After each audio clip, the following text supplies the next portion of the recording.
This is Memorial Field here at what was the Harrisonville High School, now is the middle school. When I came into town in 1949 to go to school, I was a product of a tenant farmer and a sharecropper. My parents never did own a farm, and anyhow, I had went to Rockford School and graduated there and came in, and they started talking about football. I'd never seen a football. I didn't know what football was. When the school that we was at was on a hilltop, and of course we played Annie-I over, and that was about it. I was a student here in Harrisonville in 1949 when the school board bought this 20 acres of ground that Memorial Field is located on. A group of men called the Downtown Quarterback Club was the ones that got the idea that we ought to have a new football field. They was a group of men that sold farm implements, liked the idea, so they joined them. Well, if you're going to be part of the team, so are we, said the American Legion and the BFW. So those men got together and they started grading this field in early spring of 1950. I was a freshman here at that time. At that time, when they got it graded in, they started pouring concrete for the concrete bleachers that would hold about 300 people. And they took several of us young farm boys out of study hall to come down and shovel gravel and sand and wheel the concrete to the forms for the guys. So I can say that I helped build Memorial Field.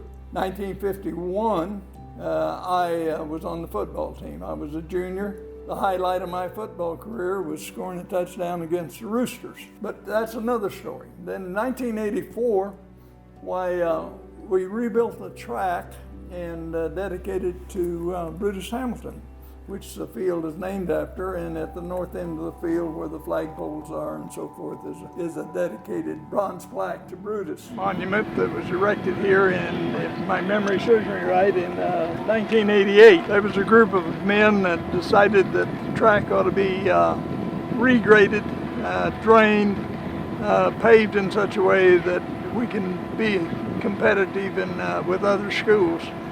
So the track was rebuilt, and the dedication of the track was in the spring of '88. Brutus Hamilton was a student here at the Harrisonville High School and was an Olympic participant in the decathlon, if I remember correctly, was a medal winner. Up to now, he's the only individual that we have had in the school system that was in the Olympics. And it is an honor to have been a part of rebuilding this track and knowing this track is named after him. And you'll probably notice the flagpoles with all the flags on it. It's some of the accomplishments of the students here at the school system. A little later on, there was financial benefits. So when the distribution center located in the south side of Harrisonville, and those benefits were used to put carpet on the field and to build the stadium as we see it now. It's something for this community to be proud of, not only for the football team, but for the soccer and for the track team and all of those who use the field. The track is used by our citizens as an exercise path. There's been a lot of young men and women that will have fond memories for many years that worked on that field and played on that field. And I have been able to attend football games there every year since it was built. Since 1950. And I'm not very good at math, but I can't figure out whether I've been going 70 years or 71 years. Anyhow, it's been a real journey for me and a pleasure to be a part of that. I happened to be too skinny to play on the football team as a sophomore, but on my junior and senior year, I played with the Wildcats. The junior year, we played in the Mineral Water Bowl game, which, if you'll ask any survivor of that era, we all remember that.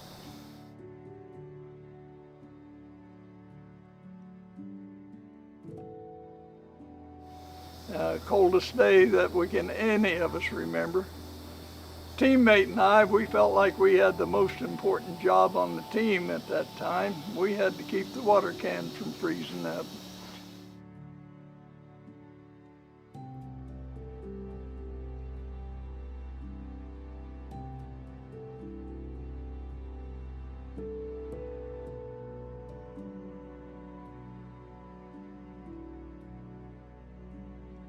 Anyhow, then the second year, our senior year, we had a postseason game with Eldorado Springs. And I have been told that postseason games and bowls were eliminated from that time until they started the regular playoff things now. And the playoff games, of course, Harrisonville has had a good record in that, and we're proud of the Wildcats.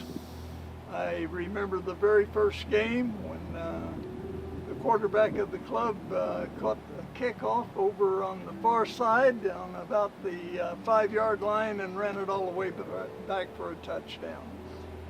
We really felt like we was initiating the field the right way. We never did have bleachers for guests on the opposite side of the field until this year. And if you're patient and you're willing to wait long enough and think about things, and anyhow, it only takes about 71 years to get a project done. About 4 weeks ago, I asked what the plans were for a ticket booth and concession stand for our guest of honor who come and with the opposing team, and there had been no plans. I happen to have this building on hand, so I gave it to the Booster Club to convert into a ticket booth concession stand. Proud that I was able to help the Wildcats out. Back in 1949, when I come to school, why, that was the football field where the parking lot is. And the track was cinders. The cinders came out of the boiler room where the steam heat was generated to heat the school. Out to the left side, and looking to pass is Bird. He throws it over the middle, and touchdown, Nick Laughlin! When they first started organized football, why, pads were scarce. Things developed as the game developed, and when I first started playing football in 1951, we had leather helmets. Plastic helmets was for the first team. We bought 11 for the first team, and then the next year they was able to buy plastic helmets for the rest of the boys. So, you'll see the building next to Memorial Stadium is the first gymnasium that was built in the late 50s. That kind of met graphic standards. The stadium we had, or the gymnasium we had before, had beams that were, well, anyhow, you would hit the beam sometimes when you passed the basketball. Anyhow, the new gym in the 50s was a great improvement for everybody. I recall several different bond issues that we took, but before we built the center school and remodeled it the last time, it took 5 issues before the public agreed to tear down the old buildings and put up the new. And I have no idea what the enrollment is. I assume the enrollment of the high school is around 2,200 to 2,500, but I don't know that. I do know the new census is out, and the city of Harrisonville grew less than 100 people in 10 years, which is a shame, but that happens in life. So we get jumbo time. One of the fans of the Harrisonville group, as I understand it, definitely a Wildcat supporter to invest that kind of money into something. And it certainly is, at game time, a pleasure to see that and to hear it go. One thing we haven't talked about is the blessing that Kevin Thomas has been as the Wildcat announcer. I'm a 1983 graduate of Harrisonville High School. I graduated from what was then Central Missouri State in 1988. I got my major in broadcasting and film, minor in speech communication. Very involved in campus, fraternity life, the whole deal. Went to work in Kansas City, worked for YRC Freight. And as far as, something being a part of the Wildcat Nation, I think every Friday night that they allow me the opportunity to voice for the Cats, I think that's a super thing. I think that's the main thing that sticks out to me as far as being a Wildcat.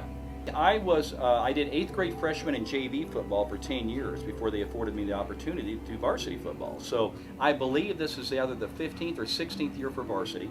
I did 8th grade freshman and